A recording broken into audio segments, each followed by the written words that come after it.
ہندوستان اور کشمیر کے نیت مسلمانوں پر ظلم بربریت مودی سرکار بند کرے۔ ہندوستان کشمیر میں مسلم نسل کشی کی پاکستانی عوام پر زور مذمت کرتے ہیں۔ ان خیالات کا اظہار سینیٹر جنرل عبدالقیوم اوان نے دبئی میں پاکستان مسلم لیگ نون کے ورکروں ذرائع ابلاغ کے نمائندوں سے خطاب میں کیا۔ انہوں نے کہا کہ ہماری مضبوط خارجہ پالیسی کا انحصار داخلی قومی یکجہتی معاشی ترقی سے وابستہ ہے۔ مسلم لیگ نون کی کامیاب حکومت کو گہری سوچ و سازش کے تحت ختم کیا، ملک کو ناقابل تلافی معاشی نقصان سے دوچار کیا، جس کی سزا عوام کو مہنگائی کی شکل میں مل رہی ہے۔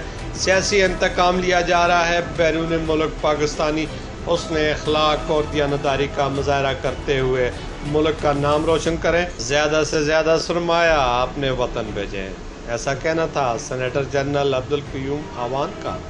کچھ مسلمان لیڈر بھی ایسے تھے، وہ کہتے تھے یہ دو قومی نظریہ جو ہے یہ ٹھیک نہیں ہے۔